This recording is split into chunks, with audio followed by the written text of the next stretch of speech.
Boa noite a todos que nos acompanham nesse nosso 13º encontro teológico sobre a fé reformada, o tema em estudo, o cristianismo e o islamismo. O nosso convidado é o professor Dr. Jefferson Ferreira Chagas. Ele é PhD em Engenharia Química e também PhD em Estudo do Cristianismo na área de discipulado de cristãos ex-muçulmanos. E, por sinal, ele é casado já há 25 anos com a senhora Ivanice Chagas e é pai de Ana Júlia Chagas. Trabalhou ou trabalha já há 22 anos no mundo muçulmano, em muitos países como a Ásia Menor, a África e outros países da Europa. E assim vamos pedir a Deus que o Senhor venha iluminar o nosso encontro. Oremos. A Ti, ó nosso Deus, nosso bendito Pai, nós reconhecemos o Teu poder nos céus e na terra. O Senhor é soberano, tudo o que acontece neste mundo é porque o Senhor preordenou. Também estamos a pedir que o Senhor venha estar conosco neste nosso encontro para a edificação e glorificação no Teu nome santo. Ajude o nosso professor, que está também nesta área de evangelização. Pedimos em nome de Jesus. Amém. Amém. Aqui estamos. Bem-vindo, professor. Bem-vindo, professor. Muito pela obrigado. primeira vez. E o nosso tema é o cristianismo e o islamismo. No mundo, nós temos quase 3 religiões que são monoteístas, que é o cristianismo, o judaísmo e o islamismo. Como nós já sabemos, o conceito do cristianismo, o nosso interesse neste nosso encontro está mais voltado para o islamismo, porque, como já é do conhecimento de todo, o cristianismo iniciou a sua história como um movimento de caráter mundial no dia de Pentecostes, no fim da primavera, lá no ano 33, 50 dias depois da ressurreição. E, professor, a nossa ênfase neste encontro é mesmo para o professor dizer o que é o islamismo, como começou, qual é o seu objetivo com o mundo cristão. Bom, em primeiro lugar, eu gostaria de agradecer o convite e anseio muito um dia poder estar aí em Angola e poder estar ao vivo aí, face a face aí com os irmãos e aprender aí também com vocês, com todos aí. Obrigado. Esse assunto é um assunto muito rico, porque quando nós falamos de cristianismo e islamismo, nós precisamos primeiro compreender que, como sal da terra e luz do mundo, nós temos que fazer a diferença, né, entre aqueles que não conhecem o verdadeiro Jesus. E falando desse tema de cristianismo e islamismo, eu vejo que nessa quantidade grande de muçulmanos ao redor do mundo, em que eu ouvi dizer que cresce também em Angola, estamos a falar aí de 1,8 bilhão de muçulmanos ao redor do mundo, e crescendo muito em África, e especificamente em países de fala portuguesa. Há um avanço, Moçambique, Angola, São Tomé e Príncipe, Cabo Verde, há uma estratégia, né, dentro do Islã, Sim, de também alcançar os falantes de língua portuguesa. O Islã é interessante nós estudarmos porque antes do Islã, é importante nós entendermos que antes de Maomé nascer, já havia algumas situações no período que nós chamamos de período pré-islâmico. Ali, antes da vinda de Maomé, já havia na Península Arábica alguns problemas de ordem social, econômica e também religiosa. Haja visto que havia guerra entre os persas e os babilônios, havia ali também a migração de muitas religiões que o Império Romano expulsou, e muitas delas caíram, migraram para a Península Arábica. E também nós temos que levar em consideração que havia também ali, no que é hoje o sul da Arábia Saudita, havia ali cristãos na região de Najran, cristãos verdadeiros, que pregavam a palavra e que o cristianismo era um cristianismo segundo a Bíblia e segundo o credo de Constantinopla. É importante a gente entender que havia também seitas cristãs. Havia ali também seitas não cristãs. Então, todo esse ambiente, havia ali também problemas sociais, feminicídio, vários problemas que aconteciam. Então, estudar o Islã, compreender o que contém hoje no livro sagrado, no Alcorão islâmico, no livro islâmico,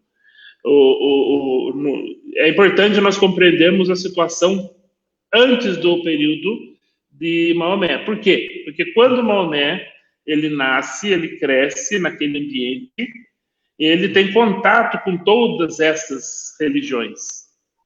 E quando nós lemos o Alcorão de capa a capa, nós podemos observar a influência dessas navegações, dessas caminhadas de Maomé dentro desses diferentes contextos religiosos. Também não esquecer a quantidade grande de judeus que lá no ano 70, muito tempo atrás, no ano 70, muitos judeus que saíram de Israel, muitos migraram para a Península Arábica. Então, nós estamos falando de 70 até 500 e alguma coisa.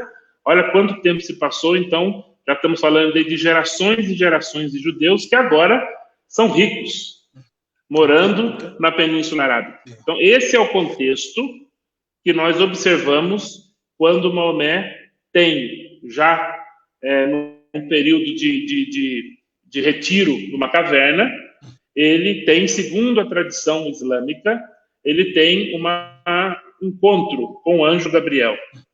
E aí, diz no islamismo que Deus envia em árabe, numa tábua especial, num tablet especial, em árabe, envia para Maomé por intermédio do anjo Gabriel, e aí o anjo diz para Maomé, Ikra, recita. E aí Maomé não recita. E nesse processo de não recitar, ele é coagido, ele é forçado a recitar, e aí, segundo diz no Islã, Maomé começa a ler aquilo que está escrito, e dizem, segundo alguns muçulmanos, que Maomé era analfabeto. E quando ele lê aqueles textos, há um primeiro milagre. Isso é como os muçulmanos acreditam. E aí, dali em diante, Maomé começa, durante o tempo que ele está na cidade de Meca, e tudo isso acontece em Meca, na região de Meca, e ele começa a trazer, na forma poética, como um grande pregador nas ruas, ele começa a trazer essa mensagem no meio de uma sociedade politeísta. Lembrar que, naquela época, existia, na região de Meca, uma construção, um cubo, chamado de Kaaba, e que ali se adoravam 360 deuses. Ou seja, o calendário, naquela época, não era solar, era calendário lunar. Então, você tem praticamente um ídolo para cada dia. Então, isso movia o comércio da região. Através dessas adorações, desses ídolos, as caravanas que cruzavam a Arábia Saudita, que saía de uma região para ir para a China, para aquela região do Oriente, passava por Meca. E com isso, o que aconteceu? As pessoas paravam ali para adorar os deuses, para comprar produtos da China, produtos de boa qualidade e fazer trocas de produtos. É nesse ambiente que Maomé começa agora a dizer que só existe um Deus. Não existem outros, só um. Então, numa primeira etapa, Maomé ele é alguém que é até recebido, porque ele é respeitoso, ele respeita as outras crenças. Mas ele já começa a trazer uma mensagem de que só há um Deus, que o nome dele é Allah. Com o tempo, mais pessoas começam a aderir, a seguir Maomé. E esse número vai aumentando, aumenta, e essa pregação começa a afetar toda a parte social e econômica de Meca. E Maomé, ele é forçado, ele é expulso, juntamente com seus seguidores, porque agora aquele movimento que no início não era um movimento com ruído alto, agora é um movimento com um ruído muito alto. É a hora de que agora você está a afetar aqui a nossa vida. E é quando Maomé ele sai de Meca, no ano 622, ele sai de Meca e vai para outra cidade chamada Medina. E isso acontece no ano 622 e é chamado de, em português chamamos de Hégira, mas em árabe é Hijra, que é a migração. E esse é chamado de o ponto zero do Islã. Então agora nós temos um Maomé que está em Meca, que agora é expulso e ele foge para Medina. Esse é o contexto. E para só finalizar essa primeira etapa, em Medina, Maomé, ele é respeitado, porque ele já é respeitado, porque as pessoas de Medina já ouviram falar de Maomé, recebem Maomé. Haviam problemas entre tribos em Medina, e Maomé consegue também resolver muitos dos problemas sociais dentro de Medina. E agora Maomé, ele continua com as revelações, que levaram cerca de 22 anos, toda a revelação, que hoje está contido no livro Alcorão, e essas mensagens, elas mudam de estrutura. Eram mensagens em Meca, eram mensagens pacíficas, mensagens mais leves. Agora não, agora essas mensagens, elas são mensagens mais violentas. Como, por exemplo, se vocês tiverem contato com as pessoas do livro, Ahl al-Kitab, que são judeus e cristãos, vocês, se eles não se converterem, vocês podem matá-los. Mensagens que passam a ser mensagens mais pesadas, mais violentas. Então, em Meca, ele é um poeta. É um pregador poeta. Em Medina, ele é um pregador general, um pregador militar. Okay. Então, basicamente, começamos por aí. Ok. Muito obrigado. Está conosco o professor Jefferson Ferreira Chagas, e por sinal foi o nosso professor no mês de janeiro, no curso sobre a fé cristã e o islamismo, e ele é especialista nesta área e é PhD nesta área. E estão à vontade aqueles que nos acompanham para fazer pergunta. Professor, veja que Maomé realmente ele teve contato com o judaísmo, apesar naquele período o cristianismo não havia uma fé pura por causa também da destruição do Templo de Jerusalém no ano 70, e depois vem a perseguição que durou quase 2 séculos, quase. O Edito de Tolerância aconteceu no ano 303 ou 13. Professor, qual é... No islamismo nós temos aquilo que nós chamamos de Kalima, os 5 pilares do islamismo. Será que esses 5 pilares são obrigatórios tanto para o islamismo, porque há muitos ramos? O professor pode explicar isto? Sim. Basicamente, o que nós chamamos de as práticas do Islã,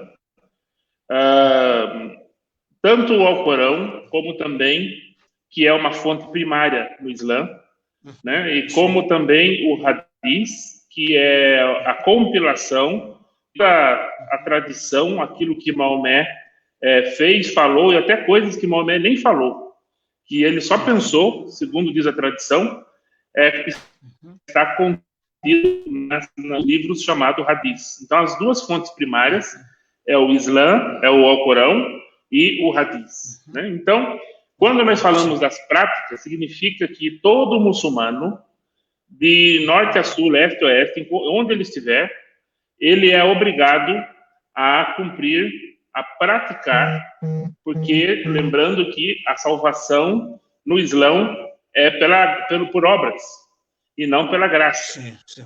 Então, existe um anjo assentado no ombro esquerdo e outro assentado no ombro direito, escrevendo as boas e o outro escrevendo as más ações. É por isso que quando um muçulmano cumprimenta o outro, ele diz: Assalamu alaikum, a paz esteja com vocês. Lembrar que a kum, em árabe, é plural. Então, o que acontece? Eu falo com você, assalamu alaikum, se é uma pessoa só. Por que eu uso plural? É porque estou a cumprimentar a você e também os anjos que acompanham. Então, os muçulmanos, eles entendem que o caminho para a salvação navega por obras. É por isso que eles precisam praticar os 5 pilares do Islã. O primeiro pilar é a confissão de fé, que é chamado de shahada. A shahada, em árabe, você diz assim: La ilaha illallah wa Muhammad Rasul Allah. O que significa isso? A primeira parte da sentença, são 2 sentenças que formam a frase. A primeira é: não há outros deuses a não ser o único que existe é Allah. Outros deuses não existem, mas somente Allah. Essa é a primeira parte. A segunda parte é Muhammad é o mensageiro de Allah. Okay. Então, por isso que essa sentença ela é extremamente importante, porque o muçulmano, para se tornar muçulmano, é preciso, na presença de testemunhas, ao menos 2 testemunhas, recitar com a intenção verdadeira no coração. Quando a pessoa recita La ilaha illallah Muhammad Rasulullah, ele se torna muçulmano. Não há necessidade de fazer curso de 7 semanas, não há necessidade de fazer de novo nascimento, não há, basta recitar, ele já se torna muçulmano. Então, o primeiro pilar do Islã é a shahada. Quando a pessoa nasce, quando ela morre, é recitado também no ouvido da criança que nasceu ou da pessoa que morreu. Eles acreditam que são formas de proteção, que os anjos possam proteger os muçulmanos, né? Então, existe uma teologia dentro do Islã, assim como no cristianismo, também tem a teologia no Islã, e ela é uma teologia bem profunda. Mas o primeiro pilar é o shahada. Um outro pilar importante são as orações, chamado de salat. O muçulmano é para orar 5 vezes ao dia. Então, existem os horários de oração, as orações são voltadas a Meca, existe um ritual de oração, a oração da manhã, a hora da tarde, a do meio do dia, da tarde, ao pôr do sol, mas todas elas existem um ritual. Antes de orar, ele deve saber onde fica Meca, ele precisa lavar o braço, lavar o rosto, e existe um processo chamado de wudu, que é um processo de lavagem. Eles acreditam que é um preparo para estar diante de Allah nas orações. Então, eles oram 5 vezes ao dia. Um outro pilar importante no Islã é o zakat. O zakat significa caridade. Significa que 2,5% dos ganhos anuais o muçulmano deve doar na mesquita para ajudar os outros, para ajudar os pobres, os necessitados. Esse é um outro pilar também. Um outro pilar também importante é que existe, cada mês no Islã tem um nome. E existe Ramadã. Um mês que é o 9º mês, exatamente. O 9º mês tem um nome, que é o mês do Ramadã. Então, o Ramadã, nesse mês, acredita-se que foi o mês, que é o nono mês do calendário muçulmano, que foi o mês que Maomé recebeu as revelações. Ok. Foi o mês que ele recebe, que ele tem experiência lá na caverna com o anjo Gabriel. Então, eles acreditam que esse mês é um mês especial. Por isso que eles jejuam do nascer ao pôr do sol. E aí tem toda uma teologia, todos os códigos, as regras em que eles não devem, né? Eles não devem comer e nem engolir a saliva, nem ter relações sexuais, várias regras que eles não podem fazer. E aí eles acreditam que no 27º dia deste jejum, à noite, acontece um período, um momento chamado Laylat al-Qadr. Laylat al-Qadr significa a noite do poder. Eles acreditam que foi nesse dia, exatamente no 27º dia do mês de Ramadã, que foi o momento da revelação. E eles estão abertos a ter experiências sobrenaturais. Então, a igreja pode orar no meio do Ramadã, orar para que os muçulmanos tenham experiências, que eles possam ter experiências espirituais, que eles possam lembrar de momentos que eles foram evangelizados, que eles tiveram contato com a palavra de Deus, com a Bíblia Sagrada. Então, nós temos visto muitas coisas também acontecendo nesse mês.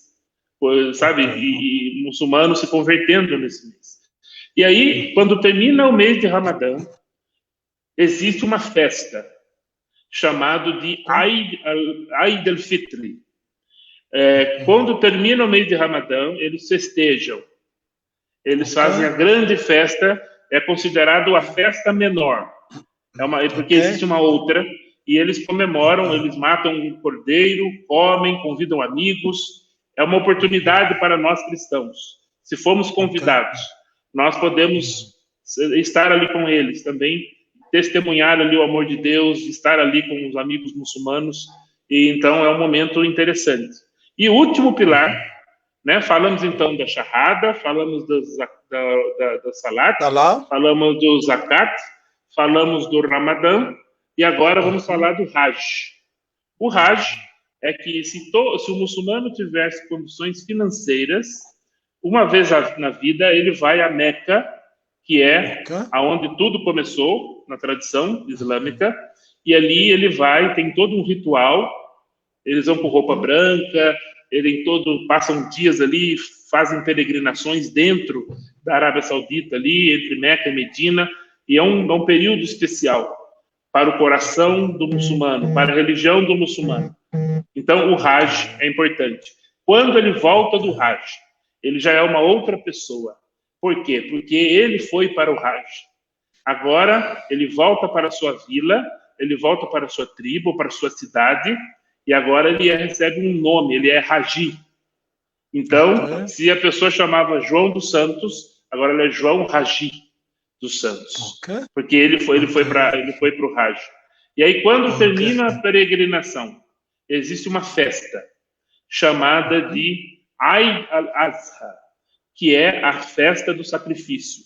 Lembrando que no final do Ramadã existe uma, que é a Eid al-Fitr, que é a festa menor, e no Hajj, depois da peregrinação, existe uma festa chamada, que é a grande festa, e que é chamada de Eid al-Fitr, Eid al-Adha. Em cada parte do mundo, essa festa tem um nome. Por exemplo, na África subsaariana, ela é chamada de Tabaski. Lá no Senegal, Burkina Faso, aquela região ali do Mali, é o Tabaski. Lá na Malásia, do outro lado do mundo, Indonésia, é o Hari Raya. E na Turquia e nos países ali túrquicos, de maioria muçulmana, é chamado de Kurban. Então, o que significa essa festa? Eles lembram o momento em que Abraão, olha que importância para nós comunicarmos as verdades do Evangelho nesse momento. Eles acreditam que nesse momento, nessa festa, eles lembram que uma vez Abraão foi até o monte sacrificar o seu filho, Ismael, e no momento do sacrifício, Alá, o próprio Deus, envia um cordeiro para substituir, para que o filho não morra e sim o cordeiro morra. Quando nós vamos na Bíblia Sagrada, nós observamos que acontece também esse sacrifício, porém com Isaac. Mas o mais importante da história, quando você estiver conversando com o seu amigo muçulmano, é que o mais importante, nesse momento, é o Deus que vai ao encontro para enviar o sacrifício. Então, para mim, um dos momentos mais importantes para comunicar o verdadeiro, o evangelho a muçulmanos é usar o sacrifício, mostrar que, assim como Abraão, Deus envia o sacrifício, lembrar também que João Batista, ele um dia está batizando as pessoas ali e chega alguém lá de longe e ele diz, olha quem está a chegar, eis o Cordeiro de Deus que tira o pecado do mundo, ou seja, o sacrifício perfeito, né? Então, a história, as pessoas perguntam, como que nós podemos comunicar o evangelho a muçulmanos? Uma maneira muito eficaz é através de histórias. As histórias de Noé, as histórias de Abraão, de Moisés, de Davi, e nessas histórias enfatizar o sacrifício, para que o muçulmano entenda que é necessário sim morrer pela humanidade. Alguém tinha que morrer pela humanidade, mas não podia ser qualquer um. Tinha que ser alguém sem pecado. E aí, Jesus, o Cordeiro sem pecado. Então, basicamente, é uma das formas mais efetivas de compartilhar as boas novas com os amigos muçulmanos.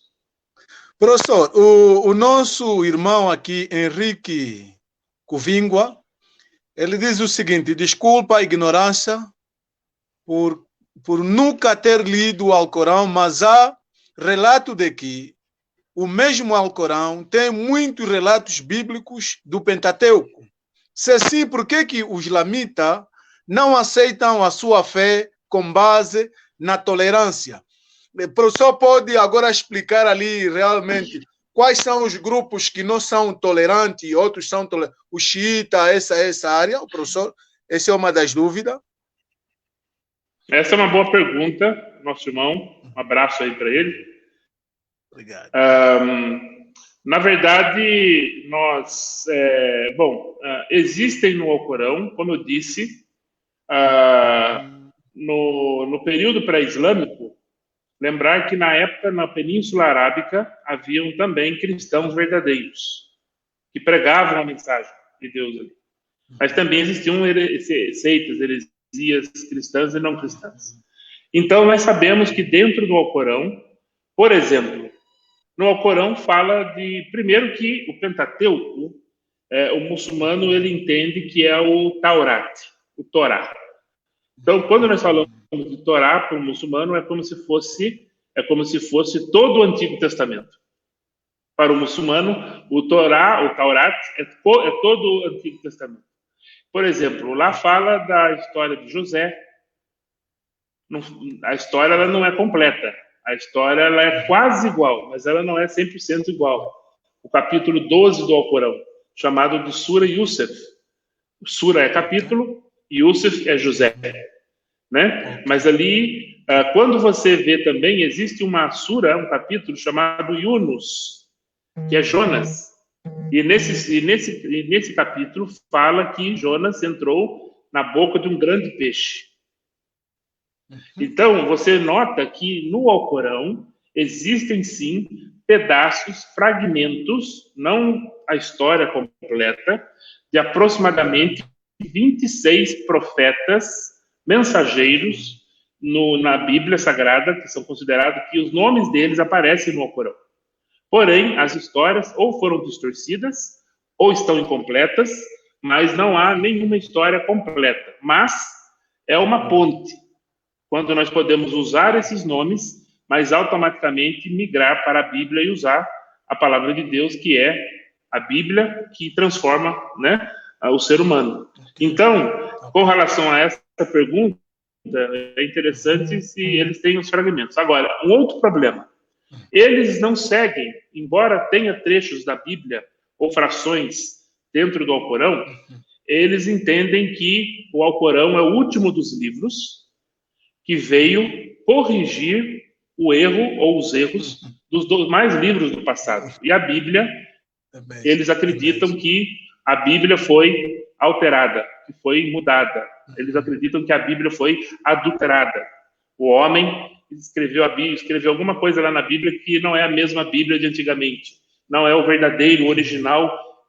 Então, eles creem nessa forma. Agora, com relação à tolerância, a tolerância é algo interessante. Quando nós temos aí 1,8 bilhão de muçulmanos, a maioria dos muçulmanos são tolerantes, independente deles não crerem na forma como nós cremos, na forma que Jesus é o Filho de Deus, que Jesus morreu na cruz, que Jesus na encarnação, lá em João, no primeiro capítulo, embora eles não acreditem nas crenças que cremos, a maioria dos muçulmanos são tolerantes.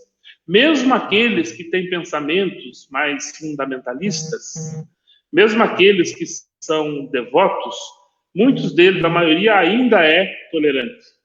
Então, num aspecto geral, o muçulmano ele é tolerante. Agora, existe sim os devotos fundamentalistas que não são tolerantes. Existe também um pequeno grupo de radicais que vem de uma linha bem, nós chamamos de salafistas.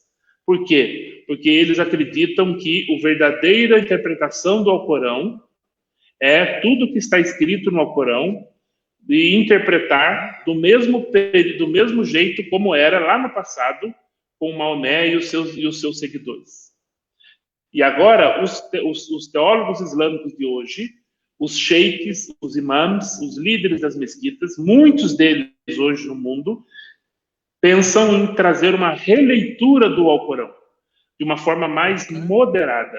Porém, muitos desses aí, que são mais radicais, eles não concordam com isso. Eles dizem que a verdadeira interpretação é a interpretação lá do passado.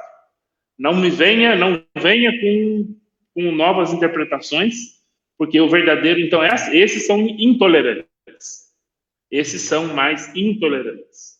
Né? Então, é para eu entender que agora, classificar o Islã é muito difícil, porque você tem, em cada parte do mundo, você tem o Islã, o comportamento dos muçulmanos mudam de lugar para lugar. Por exemplo, na África, em muitas partes da África, o Islã é misturado com as religiões tribais. É uma mistura com as religiões locais. Quando o Islã chega numa tribo, quando ele chega numa etnia,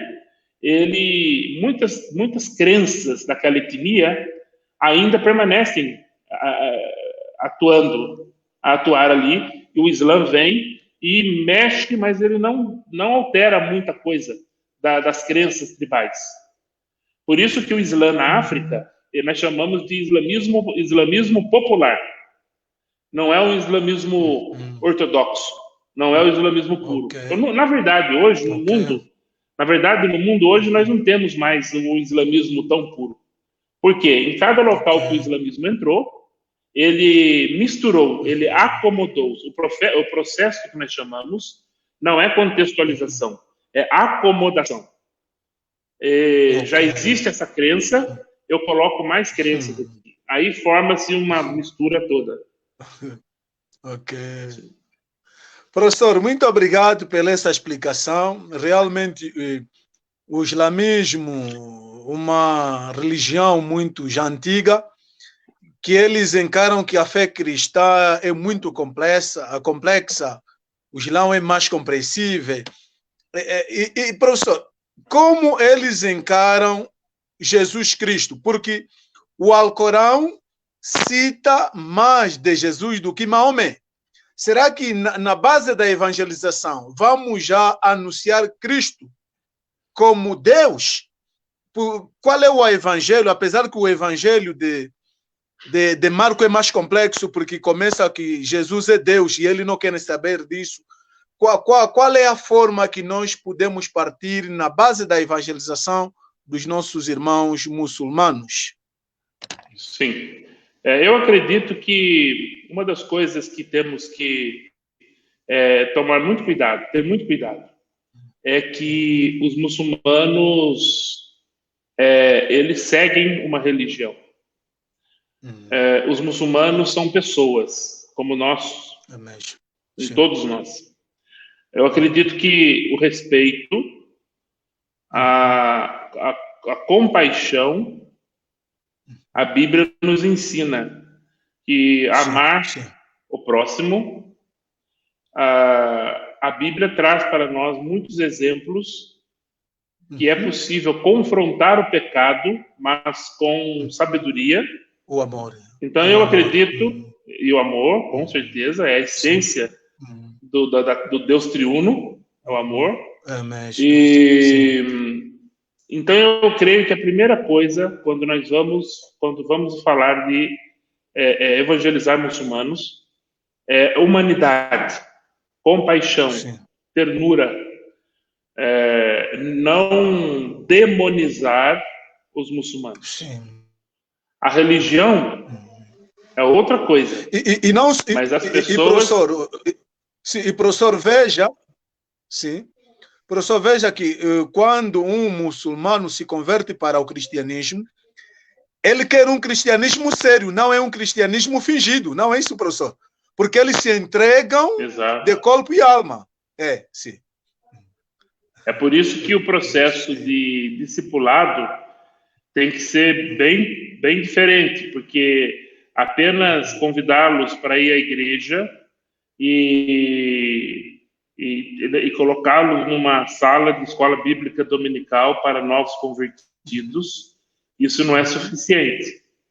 É preciso essa caminhada de todos os dias caminhar com ele, ensinar a orar, ensinar a ler a Bíblia. É igual uma criança pequena que está aprendendo a andar, a comer, então, e nós, às vezes, nós perdemos um pouco porque não temos tempo. E achamos que o muçulmano é preciso ter esse tempo, porque agora tudo é novo. A antiga família, a antiga comunidade não quer mais ele, não quer mais a presença dele. Então, essa nova comunidade, ela tem que ser genuína. Não pode ser uma comunidade apenas na teoria. Não pode ser apenas na teoria. Tem que ser na prática. Mas, com relação à sua pergunta, Jesus aparece mais vezes do que Maomé no Alcorão.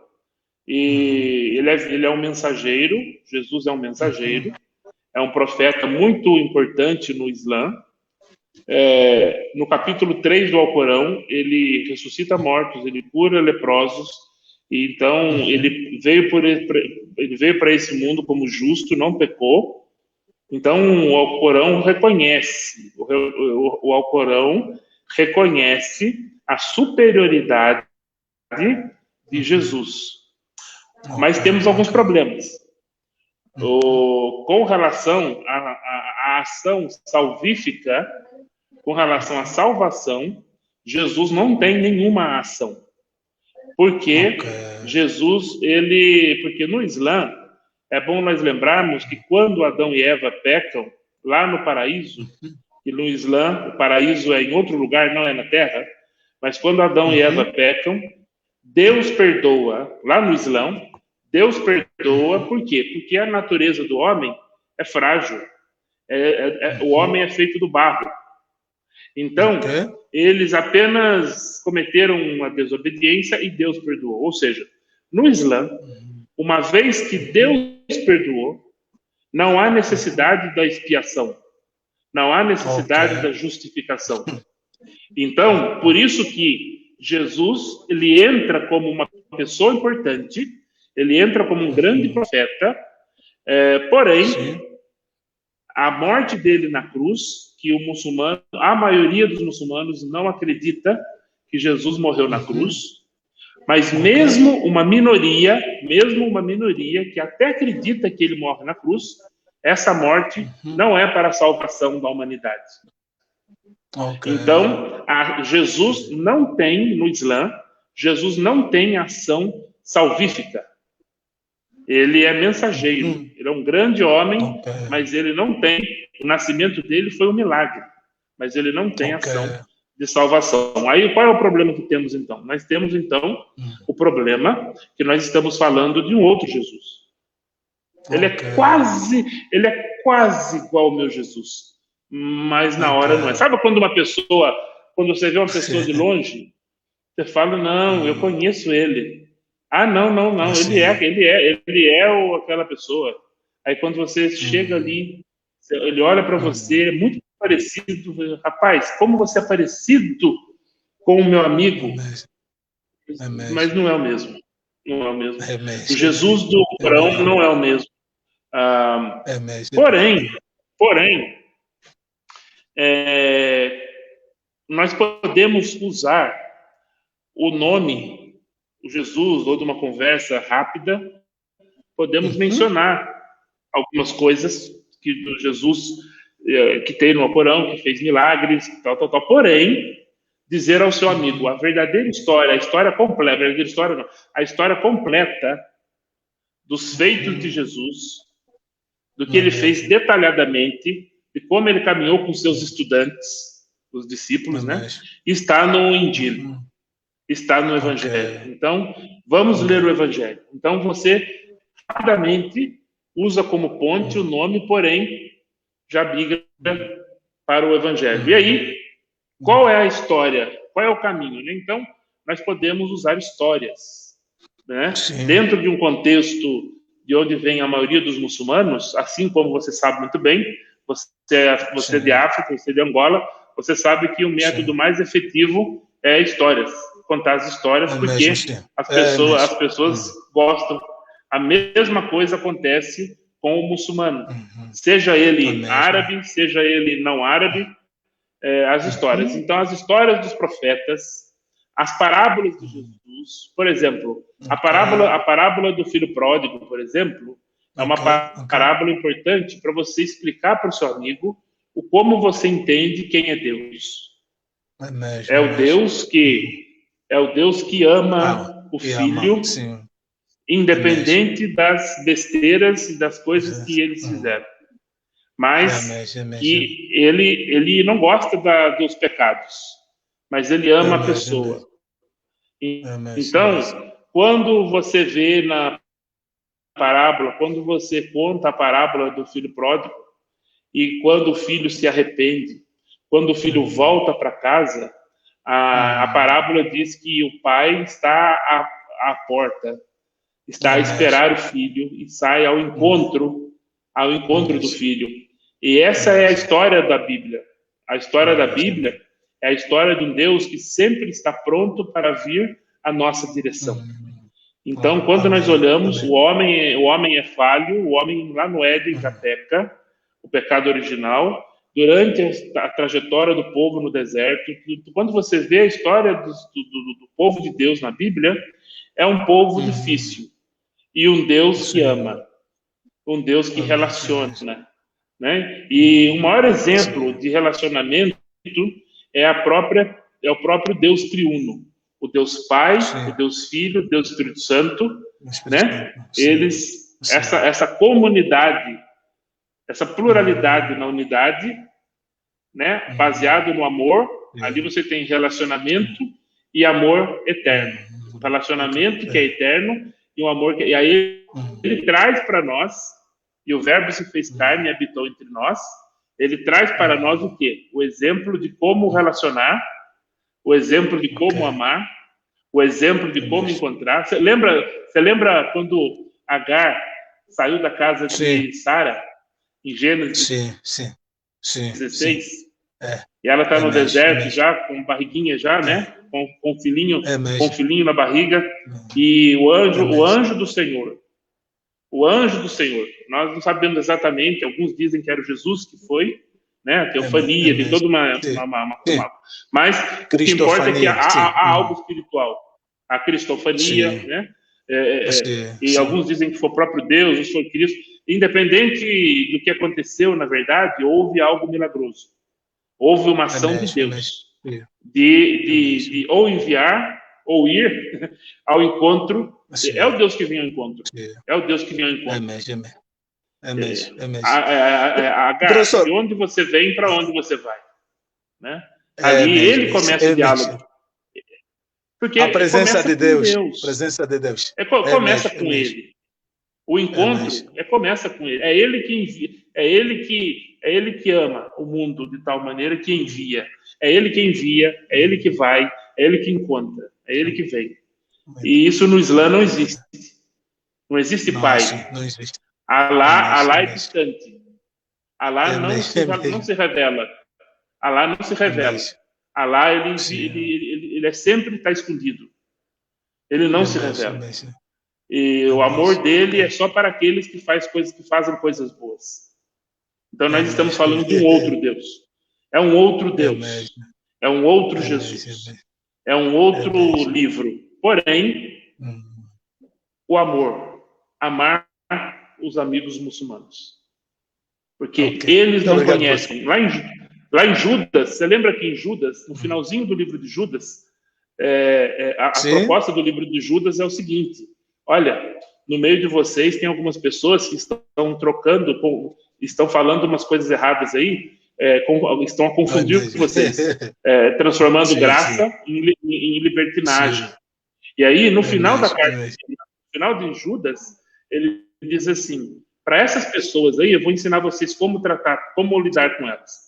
Aí ele mostra no final compaixão, misericórdia. Ele não vai lá e bate em todos e mata todos não. A receita, o antídoto, a vacina, o antídoto é compaixão e misericórdia. Muito obrigado, professor. Está conosco o professor Jefferson Ferreira Chagas, que, por sinal, ele é especialista nesta área do cristianismo e o islamismo. O nosso jovem Nunda Santos diz o seguinte: antes quero parabenizar os pastores pelo tema. Parece tudo começar em Gênesis 25, 6. Os islâmicos defendem que Ismael é o verdadeiro filho de Abraão. Sim. E São Paulo fala depreciativamente de Agar e o seu filho Ismael.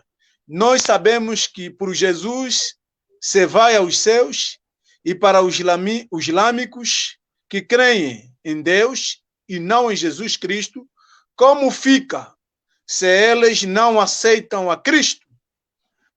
E o nosso jovem Henrique Cuvingua, na senda da tolerância e da mistura que os mesmos estão tendo, como o professor explica o que acontece atualmente em Moçambique, o que está na base?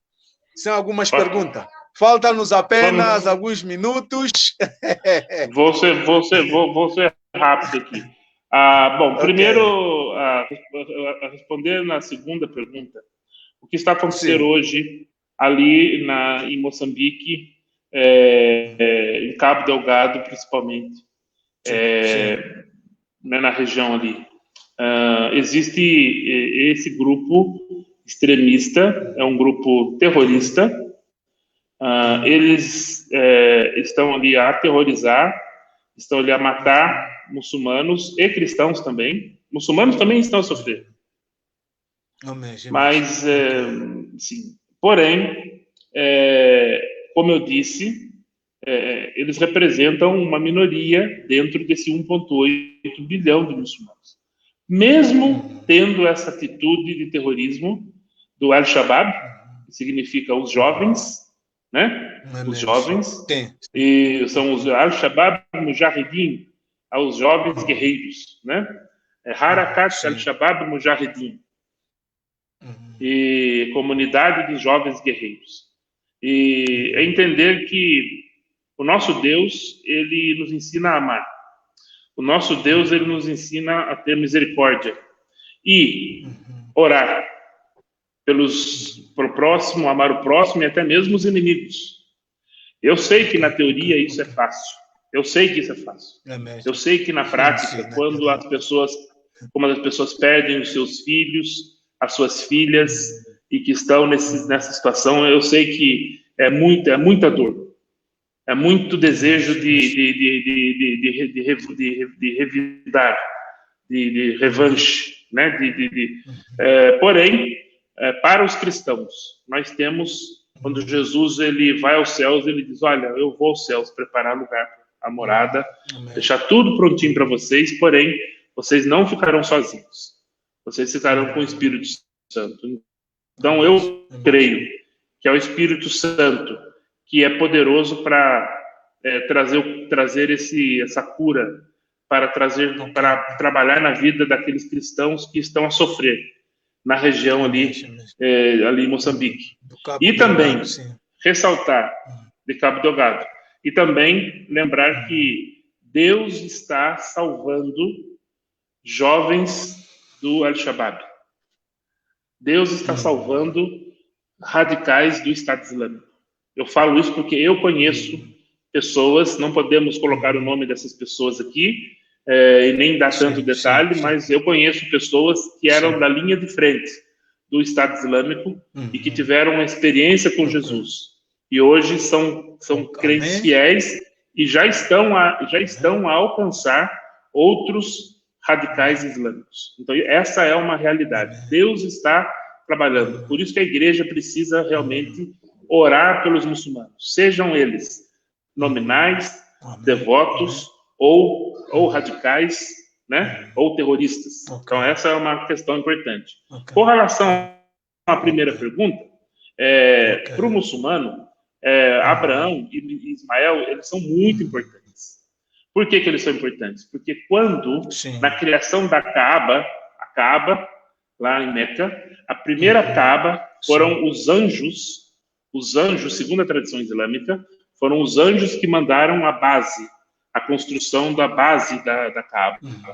E aí Abraão com Ismael que construíram a Kaaba. Então, por isso que eles são considerados como os pais dos árabes, os pais dos muçulmanos. Os patriarcas. Então, por isso que Ismael ele é importante com relação a isso. Porém, nós sabemos muito bem em que essa ação não é salvífica. Alguns dizem que até mesmo no dia do juízo final, que haverá um dia de juízo final no Islã, que algumas pessoas chegarão até Deus para tentar ser mediador entre Deus e os homens. Os profetas, os mensageiros, inclusive Jesus não aceitará, mas Maomé será o mediador entre Deus. Então, isso está também nas tradições, mas também, como mencionou o nosso irmão na primeira pergunta, existe sim, existem muitas fábulas dentro da tradição muçulmana, existem muitas fábulas que não estão nem escritas no Corão. Só que, como a maioria dos muçulmanos vivem em culturas de oralidade, eles não são muito de ler, eles são de ouvir. Então, eles vão sexta-feira na mesquita e ouvem todo tipo de história que os líderes muçulmanos estão a compartilhar com eles. Por isso que o Islã é muito diferente de um lugar para o outro. Porque você tem as histórias que os líderes contam e as fábulas. Por exemplo, para finalizar, na Indonésia, existe uma ilha na Indonésia em que quando existe um pássaro que eles guardam o ano todo, existe um festival que quando existe esse festival, eles pegam o pássaro, eles contam todos os pecados para o pássaro e soltam o pássaro, e o pássaro leva todos os pecados daquela pessoa. Isso não está escrito no Corão. Isso não está escrito no Corão. Agora, está escrito que uma vez, Jesus, quando era pequeno, ainda no berço, quando era criança, ele pegou um barro, uma argila, fez um pássaro, isso está no Corão, soprou no pássaro e o pássaro saiu voando. Então, significa que eles pegaram essa história, transformaram em fábula, e essa história se transformou até mesmo em perdão de pecados numa ilha da Indonésia. Então, o islamismo, ele tem a sua estrutura dos pilares, como eu falei, mas existem muitas fábulas, muitos contos, em que são variados. Por isso que quando você vai comunicar o evangelho naquela região, é importante, naquele local, naquele sítio, é importante você conhecer. Chega ouvindo, caminha, ouve, observa, conversa com os mais velhos, ouve as histórias. E aí você aprende, e aí você apresenta culturalmente, de modo que eles entendam a história bíblica como ela é. Muito obrigado. Sim. Muito obrigado, professor. Nós agradecemos por aceitar o nosso convite.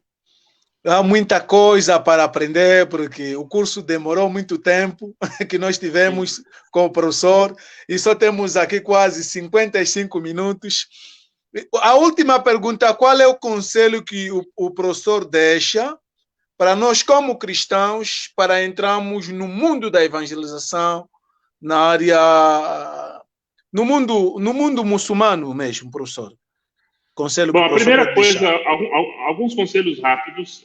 Existem algumas literaturas, livros hoje que ensinam algumas coisas sobre a cultura, sobre o povo. Há algumas coisas dessa natureza. Então, investir um tempo na leitura, aprendendo com as experiências dos outros, isso é uma coisa boa. Amém. Uma outra coisa é: esteja aberto ao seu amigo muçulmano. Esteja aberto para ouvir sobre a religião deles também. Não apenas fale. Ouça. Ouça, porque se ele vai falar 10, 15 minutos, você também tem a oportunidade de compartilhar. E a palavra de Deus tem poder. A palavra de Deus, ela não volta vazia. Ela tem efeito, ela tem poder. E outra coisa importante, ame, exercite o amor. Não esqueça que o diabo tem cegado 1,8 bilhão de muçulmanos. Eles estão vendo um Deus meio nublado. Eles estão vendo um Jesus nublado. Eles estão seguindo, eles estão numa rota diferente. E o nosso papel é apresentá-los a verdade do Evangelho. E não temos poder de convertê-los, mas o Espírito Santo, Deus, que convence o homem do pecado, né, da justiça e do juízo. Ele sim gera toda a estrutura. Mas somos chamados para ir. O ID, não temos como negociar isso. Se o cristão não vai, algo está errado. É o imperativo de ordem. É o imperativo de ordem. É o imperativo de ordem. Sim, sim. É mesmo. Muito obrigado. Nós também queremos agradecer a todos que nos acompanharam nesse nosso encontro teológico sobre a fé reformada e ao nosso professor, doutor Jefferson, que aceitou disponibilizar o seu tempo, porque a esse preciso momento entrará num outro encontro de ensino. E vamos nos despedir e pedir a Deus, ao professor, para nos levar a Deus em oração. O professor pode orar para nós. Vamos sim. Deus, nós te agradecemos por essa oportunidade, pela tecnologia, de estar falando aqui com o nosso irmão lá em Angola. Obrigado, Senhor, que nesse tempo o Senhor use a tecnologia para ensinar os novos líderes, pastores, para que haja mais encontros teológicos, para que haja mais interações entre os irmãos ao redor do mundo e também a evangelização. Nós sabemos que muitas pessoas têm se convertido por intermédio da internet. Usa missionários também que possam manusear a internet. Ali na Tunísia, na Mauritânia, em países muçulmanos, ali de maioria muçulmana, temos tido relato de pessoas que tiveram contato, que nunca ouviram sobre Jesus, e a primeira vez que ouviu foi através da internet. Usa-nos para que possamos, seja face a face, ou através da mídia, mas possamos apresentar o verdadeiro evangelho e a palavra de Deus que transforma o homem, Senhor. Obrigado por este evento, obrigado por este tempo, e que possamos ter outros encontros como esse, preciosos. Em nome de Jesus, agradecemos. Amém. Obrigado.